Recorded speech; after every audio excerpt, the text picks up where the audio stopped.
Hey everyone, welcome back to the Home Care Strategy Lab. Today in the lab, I'm across from Eric Reinarman, the VP of Government Relations at the Home Care Association of America. Eric, it's a pleasure. Welcome to the show. Miriam, thank you for having me. I'm excited. This is my first podcast, actually. So, this is my first one. I'm excited. First podcast, giddy up. I was just telling you though, it's a lot like other public speaking. It's just more of the same. We just happen to be recording it as a podcast. You and I have rubbed shoulders at different events, but I am excited to officially have this one-on-one time to sit down with you and learn from you. And we're just going to tackle some of the hot button items on Capitol Hill in regards to home care. So I'm not gonna spare you. I'm honestly just gonna Worries. take it right as Yep. it comes and we're going to get right after it. So, before we do that though, tell everyone a little bit about your background and how you landed in your current role at the Home Care Association of America. Sure. So, I'm a recovering attorney, as many attorneys are. I don't practice anymore. For a while, I did some labor law. I did some family law for a while. I worked for the Attorney General's office in Florida for a little bit. Now I am government relations specific. So I worked for another association in the hospitality sector before this. You know, Similar role in terms of advocacy, and actually some of the issues did overlap with hospitality and with workforce and all the other issues that home care is facing now. And I was there for about 2 or 3 years, and now I'm with the Home Care Association of America. I love it, love the space. I think I really enjoy the agency owners that I'm able to work with every day. It's a very collaborative industry, which I really appreciate. There's not a real sense of any cutthroat competition. There was a little bit of that in hospitality. In home care, it's really a lot more collaborative, which I really appreciate. Everyone's trying to help everybody else, and I enjoy that. And here I am. So yeah. Amazing. I like what you're saying there about it being very collaborative. I think that's what draws me to home care and has allowed me to stay here is there's just a lot of good-natured people and we're all working towards solving the same common goal. There is a supply and demand issue around home care and there is enough demand to go around and we're all trying to chip away at solving that problem in our local market and that'll kind of bleed through this conversation today is how do we do that and how do we accomplish that at like a federal and a state level as well? So, like I said, we're going to jump right into some of the topics that you spend a lot of time thinking about. And I think a lot of owners, operators are thinking about as well. But I want to get an update on each of these issues and get a sense of your take on these issues.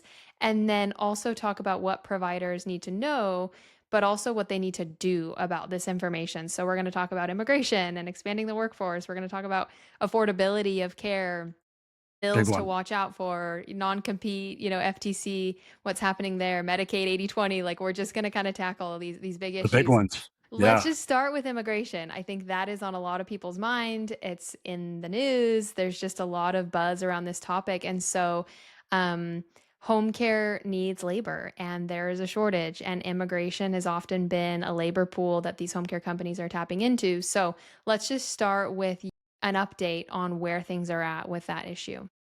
Yeah.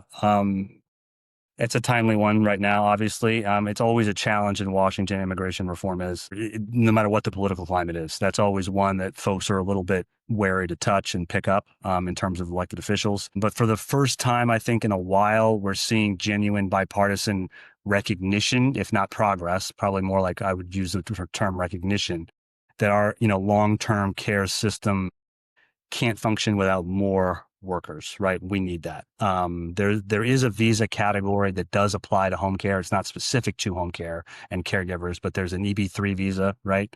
The system is slow, it's clunky, it's outdated. We have met with, for example, the Department of Labor. We've met with, this always comes up in our meetings with elected officials as to how to make that EB-3 visa process smoother.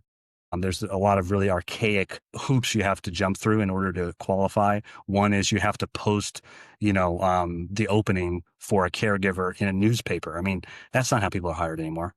I mean, that's not how things work in 2025. That's just one small example of like why it's so clunky. The submission process is just unbelievably slow. It kicks visa applications out for reasons that aren't delineated clearly. So we have enumerated all of these sort of shortcomings. in a white paper, and then we presented it to DOL for their portion. It's not all DOL's fault. I don't mean to lean on them too aggressively because they have been very open to discussions with us, particularly recently. So we're very thrilled about that. But that's just, one way we're looking at it is trying to reform that EB3 process. We also have drafted our own sort of, it's not really a white paper, but our own home care visa. And it's something we circulate around Capitol Hill. It would be, that one would be specific to home care. It would not provide a path to citizenship because I think that's a little too fraught right now with, the political realities being what they are. That's just not something I think that would be able to get passed right now. But it would be specific to home care. More importantly, it socializes the issue of the fact that we need more workers and we need to address this through immigration. That's one really good way that we can try to address this problem. So we've been, leading advocacy for these types of targeted reforms. Are home care companies taking advantage of the EB3, or is it just so like implausible that it doesn't make sense? It's not implausible. We do know caregivers that are coming through the EB3 process. It is very slow. It does take a long time. Some of the backlogs can be years. I mean, it's wild. But we do know folks that are having success through EB3. So there's hope there, but I don't want to pretend that we can really see the light at the end of the tunnel and that it's going to get better soon. I can't predict that. I think that you're seeing on both sides of the aisle the recognition that this is a serious problem that needs to be addressed that will help the economy, right? I mean, more caregivers coming here through this process will be, advantageous to the tax base. It'll be advantageous to local economies and the national economy as a whole, but it's tough. There's also a bill. I don't know if you want me to get into that now that we're supporting, but it's HR 5494.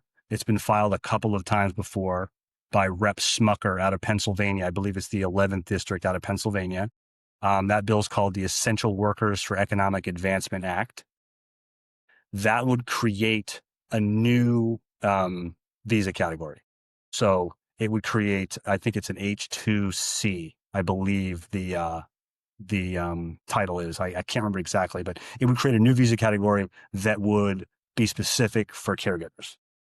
It's bipartisan, which is good. I think it's got 10 co-sponsors now. So it's got Dems and Republicans on it. But again, right now, the political climate being what it is, with immigration being a very controversial topic, do I see that bill passing in the 119th Congress, which is the Congress we're in right now? Probably not, right? And you mentioned a minute ago about a home care visa that you all have been putting together. How long have you been working on that That's a specifically? couple years in the making. That one is really drafted to our specifications, right? The H2C would be for a variety of different workers where caregivers would fall under the penumbra of an H2C, but it wouldn't be just for caregivers. The one that we're working on would be just for caregivers. That hasn't been filed or anything like that. But really, the important thing to remember on both of these, both the bill that I just mentioned, Smucker's bill, and our home care visa, is we're socializing these issues, right? People are getting more and more accustomed to hearing about the home care shortage, right? The caregiver shortage, why we need to increase immigration in this particular industry, and how it can be made easier to get workers in without, you don't even necessarily need legislation. If you were to reform the EB3 process, that would help a lot. So we are making people aware of what a problem this is. And that's really half the battle because, when you want to make progress in Washington, sometimes it takes multiple Congresses, right?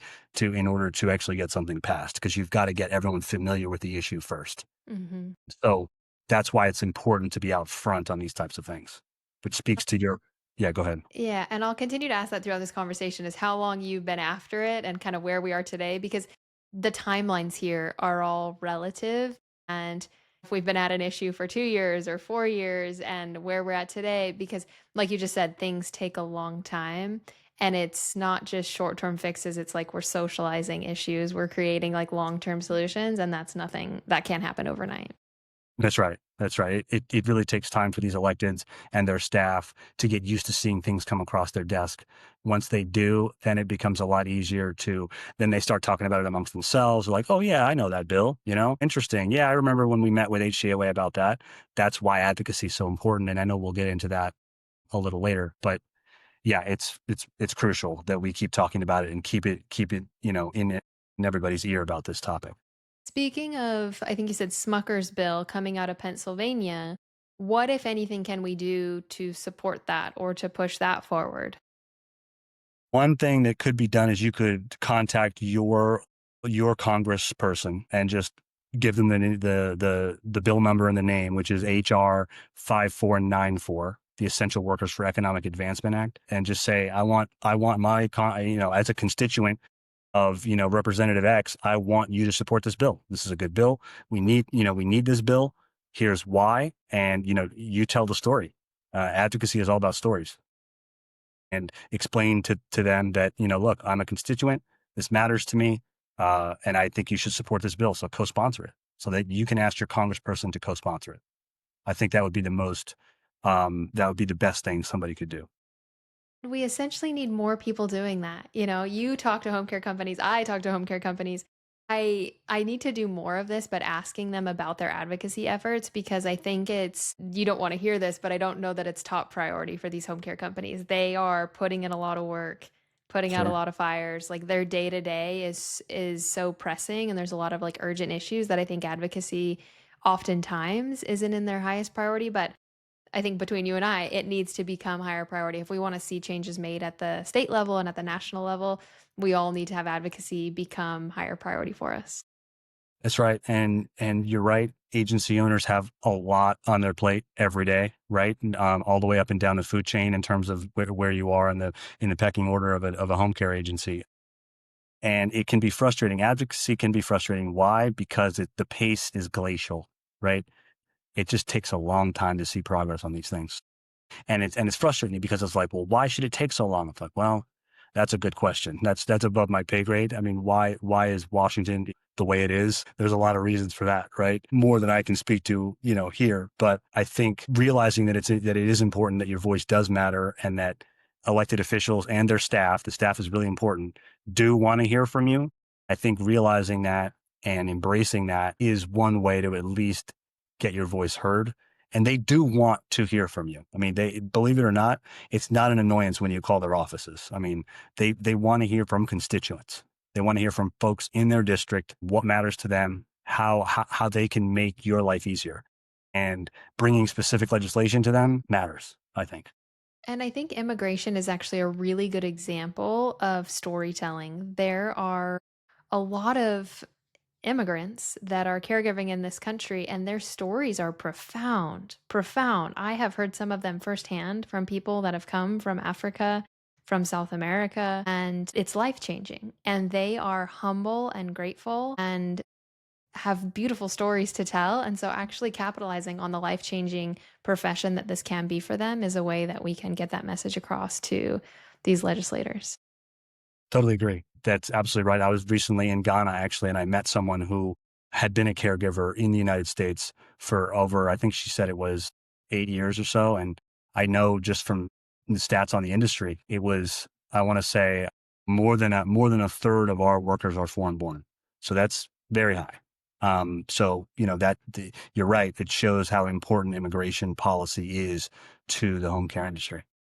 I was just going to ask you that. I was going to put you on the spot with that, but any numbers Yeah. to quantify this issue? Yeah, how many workers are currently immigrants? Any other kind of like stats or data points on immigration specifically? Stats are always tough to come by. I know that we're more than a third of our workers are foreign born. I know that one. It's definitely over 33. It's probably closer to 40%. But don't quote me on that. Other stats related to immigration, I don't have them off the top of my head, and obviously I don't want to make something up. But it really is an industry where immigration policy really, really matters, as opposed to certain other industries where it's important. I think it's important to every sector of the economy, but I think healthcare, it's really paramount. We talk a lot about the amount of people turning 65 plus every day. A stat that I read recently was about the shortage, the actual like labor shortage, and I saw it quantified around 700,000 caregivers will be needed by 2030. And it's 2025. We're talking 5 years from now, we're going to be Wild. pushing a shortage of 1 million care workers. And that's staggering. And so, again, that's why immigration and this policy specifically is as timely as it's ever been, because this shortage is exponential at this point. And what are we going to do about it? it's scary when you look at the demographics and how much we're aging. And it's a cliche at this point, at least in this industry, to a lot of listeners, but it's the silver tsunami, right? And that tsunami is starting to crest, and it's starting to come down on us. And what is that going to look like? What does that mean for us? It's a lot. I think elected officials are starting to get that, and we'll go over some bills that are showing that, like, people are realizing how important home care is to Americans in general, and how they want to age in place, how they don't want to be institutionalized. But we're not there yet. It's clear we're not. The impression has not been made on our policymakers, because too often, Washington and our state capitals are reactive rather than proactive. Right? We've all heard this one as well. Sometimes it's too reactive, and it feels like there's going to be a reaction to it, but it'll be, I don't want to say too little, too late, but it will be, if we're not um, more aggressive, we will find ourselves in a real pickle, I think. Let's keep talking about this next issue, which is affordability. Again, this is like top of mind for every home care leader in this industry is affordability of care, families being able to afford private pay home care. There are a variety of tax policies that go into this. So what is in place and what has the best chance of moving forward in the coming months and year? Yeah. So there's a bill that we've been supporting for a while. It's mainly being run by AARP, but we've been very active on it. It's called the Credit for Caring Act. It's been filed a couple times now, at least three sessions in a row.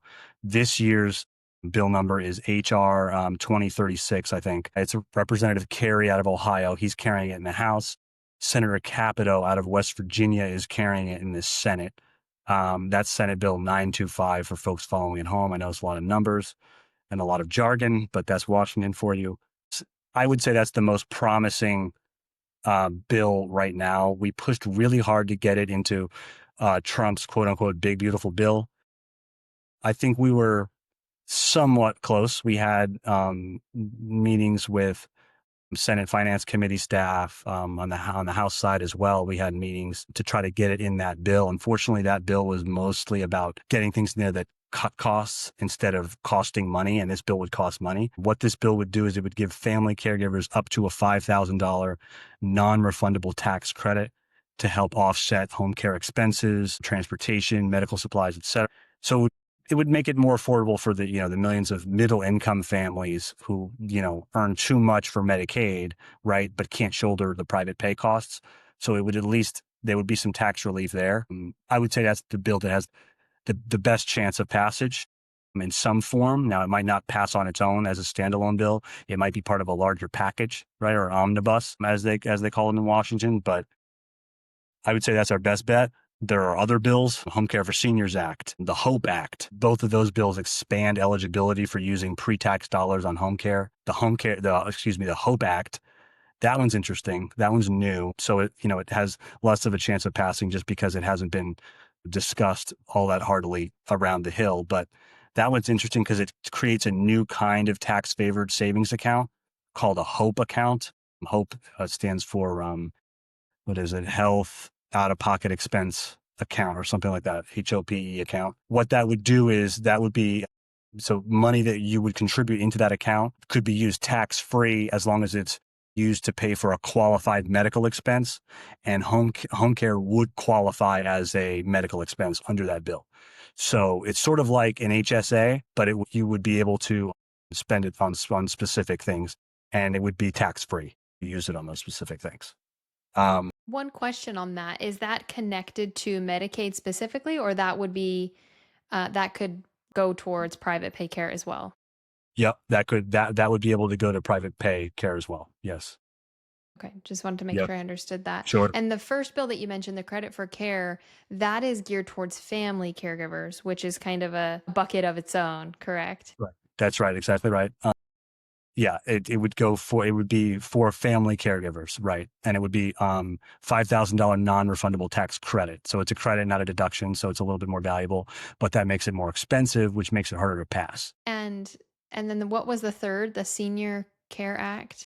Yeah, Home Care for Seniors Act, that also helps HSA money to be spent on home care. and Okay. FSA money, Archer accounts, and things like that. Okay. And with credits and policies like these, is there anything? I guess this is maybe at the state level because there are state policies and state programs. Is there anything in existence today that looks kind of like one of these bills that maybe that you're aware of that may be going well that we're trying to kind of like replicate on a larger scale? So in Washington State has something interesting. They have a long-term care trust program. There's another bill that I wanted to mention too that relates.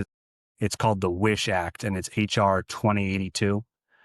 That would create a national version of Washington's long-term care trust program. So essentially what it would do is it would establish a public insurance fund financed through small payroll contributions to help cover the cost of long-term care, like basic long-term care. So a little bit different, but still helps with, the affordability crisis that we're seeing because home care, private pay it's expensive, So that's, I guess, Washington's program just kind of stands out a little bit to me as something that's sort of working, I think. Yeah, that's a great example. I'm not familiar with that, but that's where my mind goes is again, Uh-huh. states have a little bit more liberty to try and test some of these policies. And again, assuming things go well and there's outcomes, then how do we take that to the national level, replicate it based off the outcomes of a Yeah. program at a state level? Yeah. Absolutely right. Well said. Yeah.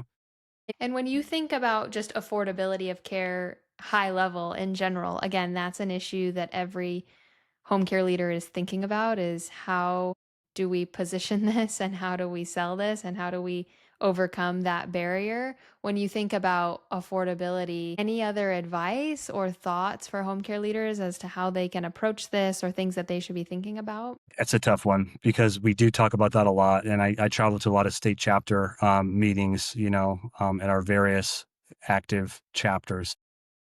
And we talk a lot about affordability, but I don't often hear true solutions because the labor market is what it is, right? It's not like these agencies are doing too much of a cash grab and, charging too much. I mean, it labor's expensive right now.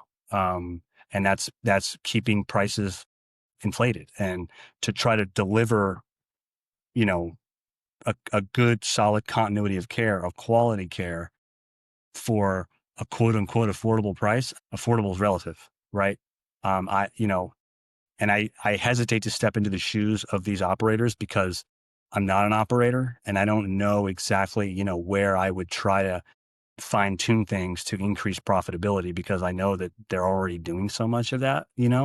Um, yeah, I don't know. That's a tough one. I'm stumped. I'm stumped on that one. That's okay. The one thought that comes to mind for me is I think more and more home care providers are trying to become a holistic solution offering additional services, rounding out their home care offering with additional layers. You think of care Yeah, management, you think of financial planning, you think of estate planning. There's all these kind of like wraparound services to the home care itself. And then you think about profitability and billing and revenue.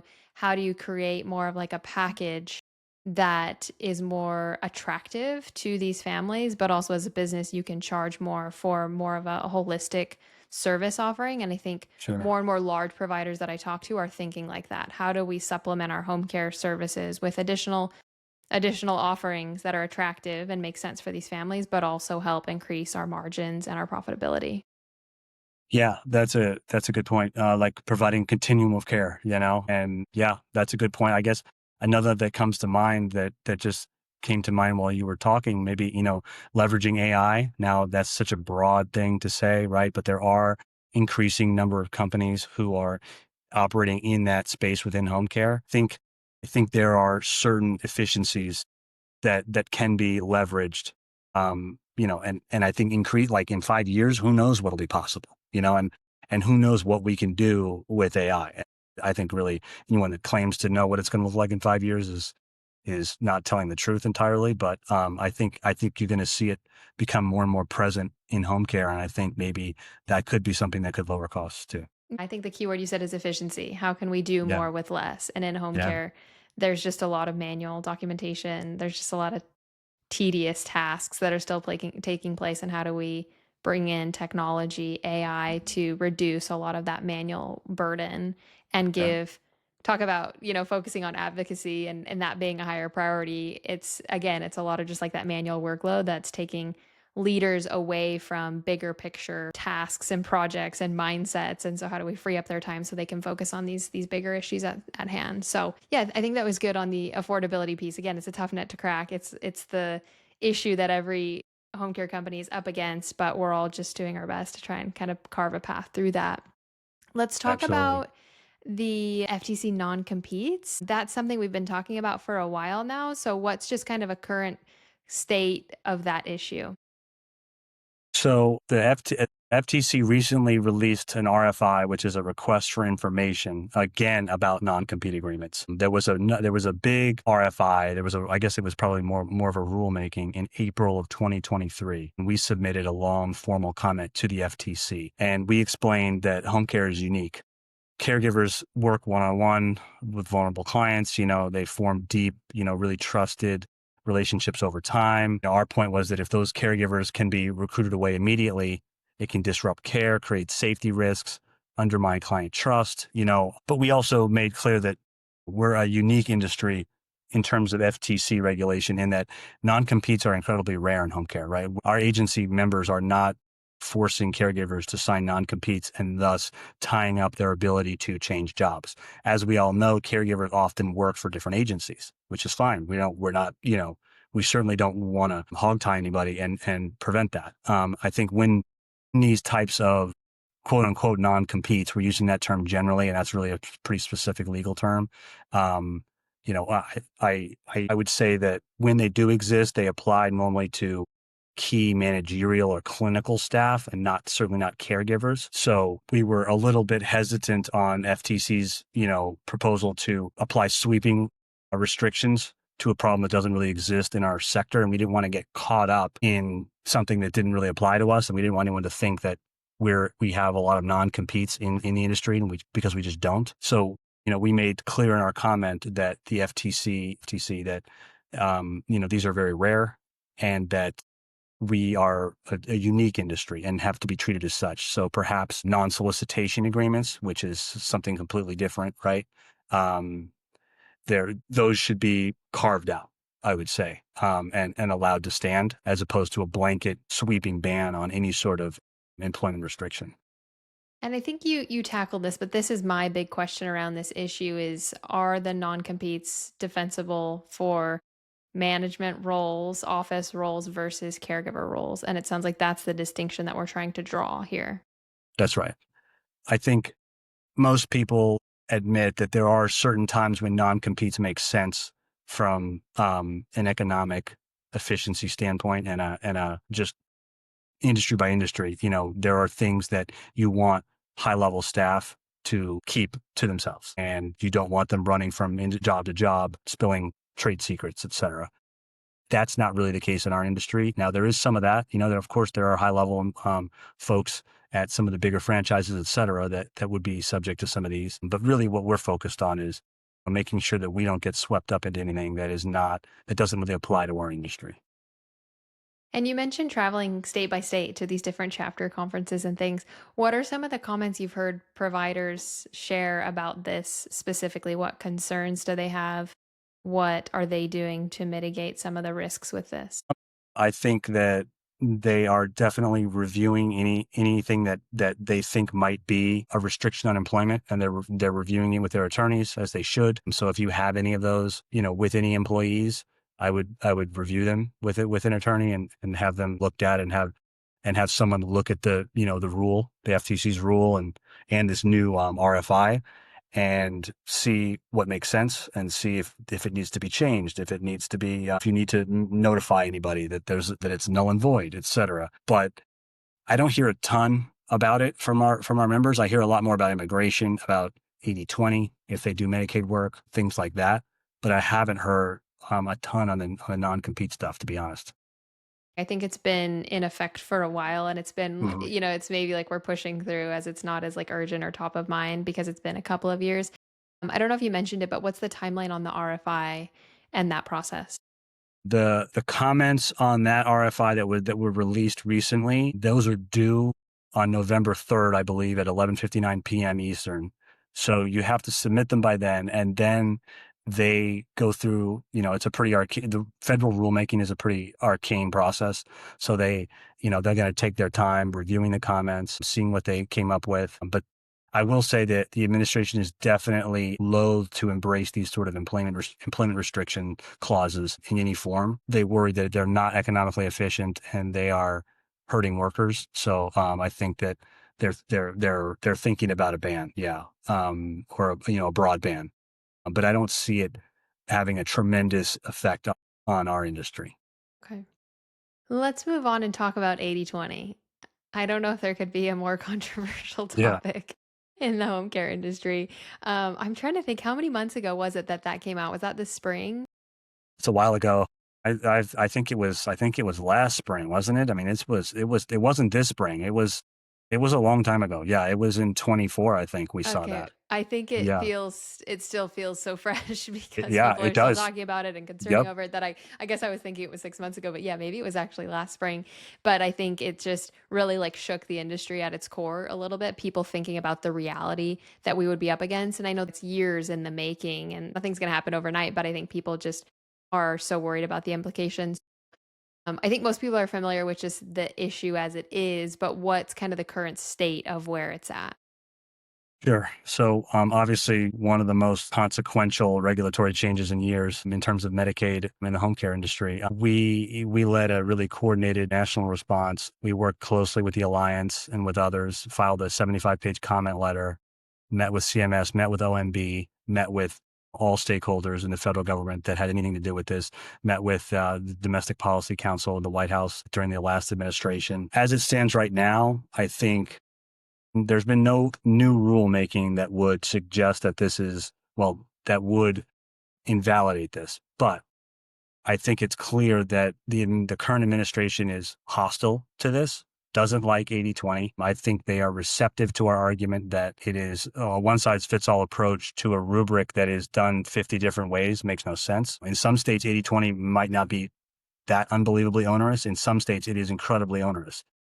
That right there shows you that it makes no sense to have a one size fits all approach to something like this. So where it stands now, I would say I'm not sure it'll ever go into effect. To be honest, it's certainly possible. I think the long runway they gave, if the rule, so let's pretend in a world right now where the rule was definitely going to come into effect, it wouldn't even start until July of 2030. So that's under 5 years, but not that much under 5 years. We're looking at what, 4 years and 8 months from now. That's a long time. Generally, federal rules they don't have that kind of runway. I think that was interesting that they decided to put it out that far. I think it shows that this was sort of like, let's throw this out there and see what happens. Let's throw it at the wall and see what sticks. I'm not sure this is ever going to come to pass. I'm not saying it's not, but I'm saying that I think particularly with this administration, we are going to be and have been being aggressive in order to make it clear that I know we know you guys don't like this, but we don't want to rest on our laurels and assume that 80/20 is going to disappear by itself. It won't. We need agency action in order to make this go away. Or legislative action, arguably, but probably agency action would be an easier lift than getting something through a divided Congress. So, where it stands now, still scheduled to go into effect in July of 2030, but that's a long time from now, and a lot can happen. And there is a large coalition of folks pushing against this right now. And we have a monthly meeting set up with CMS officials who speak directly to the White House on a regular basis. So we are doing everything we can to not let this get lost in the shuffle of a new administration and just assume that because we know they don't like the rule, that it'll go away on its own, because it won't. Action has to be taken. So we have certainly not forgotten that, and we will be advocating aggressively against it. I hear both sides of the coin on this issue specifically. I hear some providers say it's absolutely not going to come to pass. Don't lose sleep over it. On the other hand, I hear providers that are thinking that it's going to pass and preparing now for it passing. What do we need to do to tighten up our processes? How do we become more efficient? How do we make changes now that will tee us up to be able to execute on the 80/20? It's such a divisive issue that again, I hear from both sides of the coin. People that don't think it's going to pass, don't even think about it, but others that are like, this is going to pass and we need to prepare for it. It's just amazing how, again, kind of like divisive this issue alone can be. And to hear you say it may not pass, it may pass, but it actually will take a good amount of work for us to advocate against it. But it also doesn't mean that providers, I guess the camp that I'm in is like, if it does go into effect, how are you preparing now? We should always be preparing for the worst and being proactive. Right. It's not enough to rest on your laurels and to be comfortable and sit back and wait for things to happen to you. Again, this could go into effect and could absolutely rock some businesses. And so, what are they doing now to prepare for it? Yeah, I completely agree. The good news is that there is a lot of time between now and July of 2030, but you don't want to get caught unprepared. Being prepared is always the best, route to go. So I would say definitely start paying attention to it. Start thinking what an 80-20, split would look like for your agency if you do Medicaid work. It's going to vary at the state level. There's some states where folks have told me like, there's just no question we will just exit the Medicaid space in droves, which of course gives the lie to the formal name of the 80-20 rule. So 80-20 is just a segment of a larger rule called the Medicaid access rule.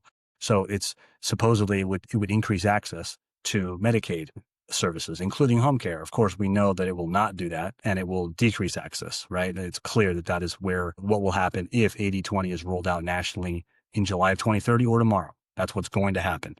Folks will find themselves out of home care and they will be very upset with their elected officials, as they should be. So I guess my advice would be, I wouldn't start making dramatic changes to your operations now, considering that it wouldn't go into effect for over 4 years, but I would definitely keep an eye on it. I would definitely watch what is happening, advocate if we send out alerts or advocacy emails that encourage you to reach out to somebody, to an agency, to make a comment. I would definitely fill those out and engage with those.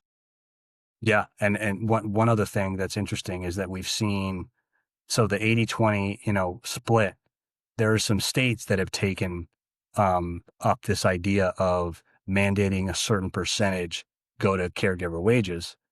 For example, Indiana did a 70-30 split. Now, we worked really hard with their agency that administers their Medicaid dollars, FSSA in Indiana. And we worked hard to make sure that the definitions were very broad in terms of what counts for the 30% of overhead, right? And what would count towards wages. So it is a more bearable rule, but it's still a 70-30 rule in Indiana, which you wouldn't think necessarily Indianapolis would pass something like that, because it's a fairly red state, and generally the GOP they're loath to mandate certain types of spending for businesses. Let's put it that way. Is that live in Indiana? Yeah, yeah. When did that go live? Pretty recently, I want to say, I think earlier this year. I think it was earlier this year, but this was recent. So it's early days. How much do you know about the rollout and the execution of that? Like what impact it really had on home care companies in Indiana?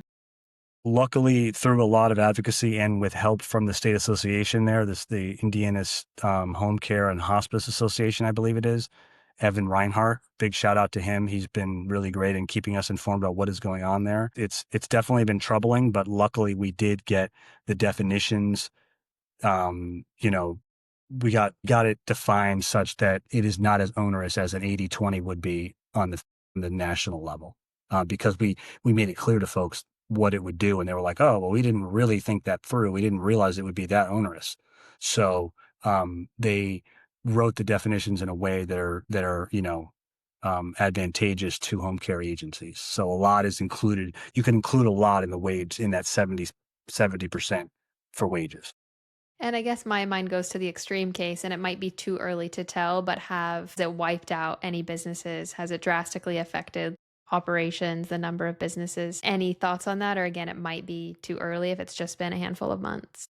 A little early. I wouldn't say that it's been it's been super dramatic or drastic, but it is very troubling to agencies. And I think what it will do is it'll have a chilling effect on folks that want to go into that space, that want to offer Medicaid services, that want to expand in Indiana, right? And that's not good for the economy. That's not, and I think regulators started to realize that, or elected officials rather, excuse me, and the folks at FSSA realized that, and that's not the kind of climate they want to create. And so you saw them sort of change tact a little bit once we began to advocate, which shows the power of advocacy. Yeah, this is a prime example again of looking at a state who's made a change that now they're trying to kind of replicate and take at a national scale. And how do we learn and adapt and evolve based off what we learn, That's at right. a specific state level. So that's a good example. One more question about the 80/20 at the national level. You talked about it going into effect in 2030. I read somewhere about a phase in period starting as soon as 2028. Is that true? And what does that phase in period look like? And can changes be made in that phase in period? Or in an extreme case, things aren't going well in a phase in period and they can actually change or remove the policy before 2030? Like, can you explain what that phase in period looks like and what happens there? So I think the phase in has something to do with some reporting requirements, and I don't have it in front of me. And it's fairly complex. I don't think that the 80/20 provision specifically would have to be adhered to in terms of 80% to wages, 20% for everything else until July of 2030. But you're right. There are certain parts of the Medicaid access rule that would come into effect a little earlier, but a lot of that is reporting requirements.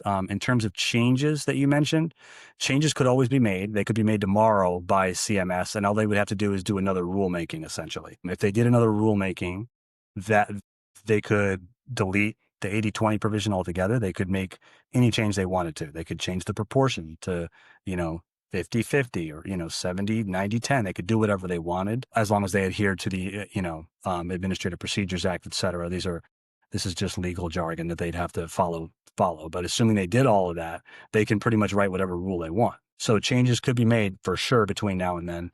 And I would anticipate that changes will be made between now and then. Okay. To me, that like logically makes sense, that phase in period where there can be learning and adapting before it gets rolled out in like a concrete form. So I think that's softens the blow a little bit, doesn't remove Yep, the issue, but softens the blow in that there is a period of time where they can adapt and improvise. absolutely. I think that's all that I kind of wanted to hit on 80/20. I guess maybe one more thing. I don't know if you could speak to this, but the implications it'll have on larger agencies versus smaller agencies. We talk a lot about the number of home care companies in the US, and I don't have the crystal ball of exactly how many there are, but maybe in the ballpark of like 30,000 home care companies. And you said a minute ago about this deterring companies from entering the space, and that impacts the smaller companies, and there's a lot of mom and pop home care companies that, yeah, this may dissuade them or put them out of business. And so any, I guess, just general thoughts on the implications for larger businesses versus smaller businesses? Of 80/20 in particular, or Yeah, of 80/20. I think we covered them, but I do think that, you know, it was just a very, let's just call it naive how they labeled this rule, the access rule, right? In terms of increasing access. And it's not going to do that. It's going to have the opposite effect. It's going to have a chilling effect on companies' ability to offer care in this segment of the industry. And um, I just don't see that as a good thing. And I think that every operator I've heard says essentially they're going to stop. They just won't provide these services at all if they are providing them at all, at this time. But I know a lot of other folks want to get into Medicaid work. A lot of times it's more profitable at scale, as we know. But I know a lot of folks that want to do this, and depending on what state you're in, it can be more or less, appealing of a business line to be in. But it's really a shame, and it's a poorly thought out rule, and it will have a chilling effect on the home care industry and thusly the ability of Americans to get the care that they need in their homes as they age. I can see both sides. The concept being we want to pay care workers more. And that's at the surface, what they're trying to accomplish, but at the expense of the businesses that are operating to make this feasible for both the clients and the caregivers. So I guess my take is I don't envy you or people that are trying to navigate these policies because it's really complex. And that's why it takes years in the making to fine tune these types of issues because there's no easy answers. It's always complicated and it has implications for both sides. That's a great point. I'm glad you brought that up because we want to raise wages, right? But the best and most efficient way to do that is to raise reimbursement rates. That's where you're going to see increases in wages. It's not going to come from mandates where many states are already provide a paltry reimbursement rate as it is. If you raise those reimbursement rates, then you're going to see increases in wages. That's the way to increase wages. If you're serious about it, if policymakers are serious, they're going to increase reimbursement rates. And that's where a lot of our state advocacy needs to go is raising reimbursement rates at the state level. I completely agree. And I think we've made headway there. You know, we've seen that happen in certain states, but it's just cumbersome to get that across the finish line, state over state. That's right. Yep, absolutely. We've talked about a lot of the bills that I had on my list. I think the only other one that we haven't touched on is the Elizabeth Dole Home Care Act. I know that, again, has been in the making for a good amount of time, and I think there's been finalization on that. But any thoughts on kind of the present state of that and why it might be relevant? Yeah, so we got that got passed. So we got that as part of a big veterans bill. So it removed that cap. I won't go too much into it, but it removed a cap that sort of favored institutional settings for care for veterans as opposed to home care. So it allows the veterans to receive as much care in the home as they would have in an institutional setting. So no longer does federal policy favor the a nursing home, for example. So that was passed. We're starting to see that trickle out and seeing caregivers more apt to be hired for veteran care, which is great. But yeah, that was our big win. Recently, the last couple of years was getting that passed. That was a big one. And we need to hold on to the wins because, again, I think that We one's do. been 4, 5 years in the making, maybe three to Yes. five years. Yes. And that's just a good reminder that everything that we're talking about today is maybe 1, 2, 3 years in. Not everything is a 5 year timeline, but it's oftentimes maybe a 3 to 6 year timeline. And so these Truly. things don't happen overnight. But it comes back to, and where I want to end this conversation again is just getting owners to advocate. Again, none of this happens on its own. And I think we all can say that we don't want legislators just overhauling decisions. And that's where we need to get involved. And so I want to maybe put you on the spot and thinking about, again, leaders that you've met out in the industry that are doing advocacy well. Like what specifically are they doing that's moving the needle in their local market, in their state, or even at the national level? I would say getting to know their state local officials, so their state senator and their state member of their state house, in their capital.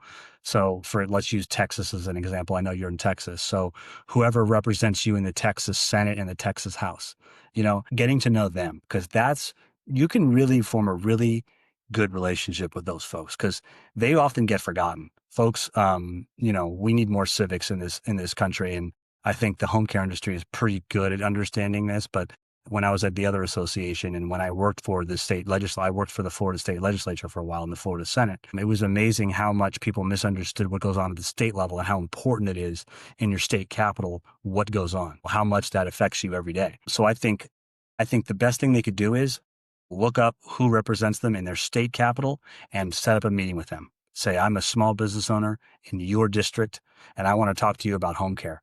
You'd be shocked. They'll be like, absolutely. And it won't necessarily be with staff. A lot of times when you try to meet with the congressperson, you have to meet with their staff because they're so busy. Half the time they're back in the district. You never know where they are, or in Washington, or one or the other. But these state folks, when they're not in session, they're just regular people. They're accountants. They're home care owners. They own 3 Burger King franchises. They are nurses, doctors, lawyers. They're just regular people, and you can meet with them and they will listen to you and their staffs will listen to you. You can form a real relationship where I know owners that text with their state rep or their state senator on a regular basis. Hey, Steve.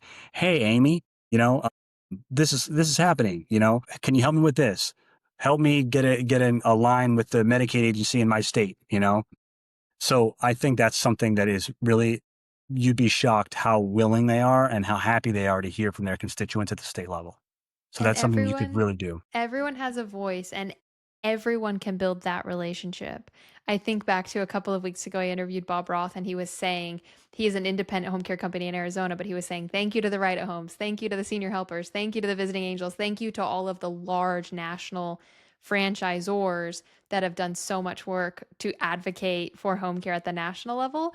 But I love this call to action that you're stating, which is any owner, any operator listening to this, big or small, independent or franchisee, can go out, meet their senator, build that personal relationship, and become an ally, become a partner, become an advocate with that individual. And we just need more people doing that. And the second comment I want to make is you talk to these home care leaders, you and I both, they want to make an impact. And the best way they can do that is by taking care of their clients and taking care of their caregivers. But the next way is advocacy, making an impact, building those relationships. Think of the impact you can have at the state and the national level. Another just great way to make a long lasting impact is advocacy. You being an advocate to make changes on the local level and the state level, you could be impacting clients, caregivers, families for generations. And so I guess my Absolutely. call to action to leaders listening to this is advocacy is the next best way that you can make an impact. And so make it a priority to get out there, develop these relationships. Yeah, and I completely echo what you're saying, and I love the energy and the positivity, and you're absolutely right. And I would just say that, a lot of times I hear that folks are nervous or folks don't know what to say, or they wouldn't know what to say in a meeting.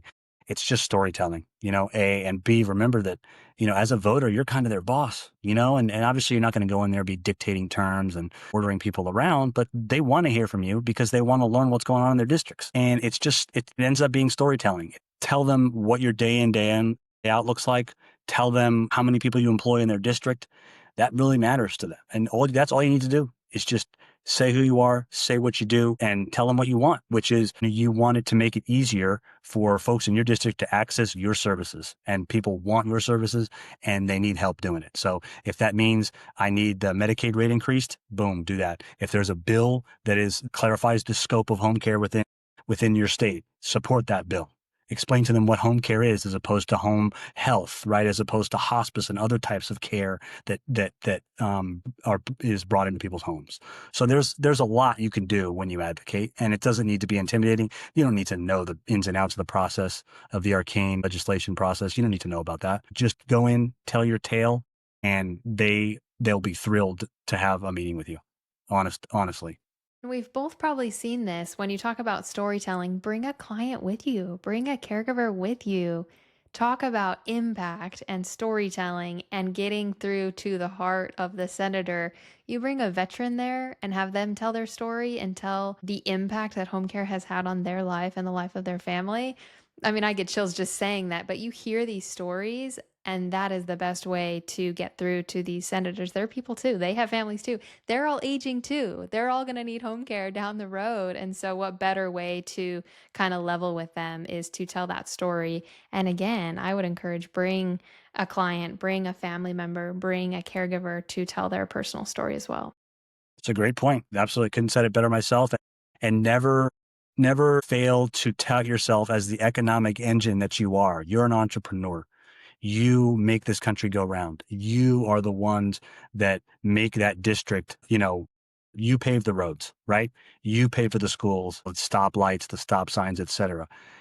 Make it clear to them how many people you employ. That stuff that really moves the needle for legislators because they deal with a lot of numbers. So, you're telling them the economic effect you have on top of the more, heart-rendering aspects of home care, which we do have, right? We could be another industry that we could be the American Chemical Society, right? There's not much heart in advocating for chemicals. We might need them, right? And they might play an important role in all of our lives. There's no heartwarming aspect to that. So you have the great blessing of it being an industry that has not only an economic effect on these districts, but the effects on people's hearts and minds. So never forget that either when you're advocating with them. Last question, Eric. Why should people engage with the Home Care Association of America? What is it that you all do that adds value to these home care companies? And I think many of people listening to this are engaged, but there might be a handful that aren't. But tell us about the impact that being associated with and involved with HCAOA can have. Yeah, I mean, just the fellowship and the camaraderie. That's one thing that I think folks love about HCOA and our conferences and our state chapter meetings, et cetera. Education is a big aspect to it. We have a schedulers conference every year where we help educate on the best way to run scheduling. We have all sorts of other educational offerings that are behind the paywall for members only. Advocacy and knowing what's going on in your state is another reason why you should join us. We're doing our best to keep our fingers on the pulse of what's going on in your state. We have 8 state level lobbyists, so we have 8 lobbyists in states across the country. We have a federal lobbyist, so we're out there working for you, pushing for you, and for policies that make providing home care easier and more manageable. We welcome all comers. We are looking to expand always. Everybody's welcome. We're a big tent association. So anyone that has any questions can feel free to reach out to me, can reach out to our membership coordinator, Kristen. We would love to explain how we can and why it's a good idea to join HCAOA. Fantastic. And I think my last 2 cents is you all do a great job of disseminating all of this information. What we talked about today, these policies, these topics are hairy and complex. And I think that's kind of the initial hurdle for owners to get over to is just how do I learn about these things? Where do I go to learn about these things? How do I get kind of like unbiased, unfiltered information? And you all do a good job of disseminating this information down to the leaders of this industry. And so that's where a lot of the value is as well, is just understanding these policies and where you all are positioned on them. So, Eric, this has been a great session. Again, I think there's nuances to everything that we talked about today. And so, again, I encourage people to reach out to Eric and spend more time with him and ask more specific questions or even state specific questions. And he can be a resource, but also point you to people that can be a resource as well. So, Eric, thank you for joining me in the lab. Great session today. Thank you so much. I really appreciate you having me on.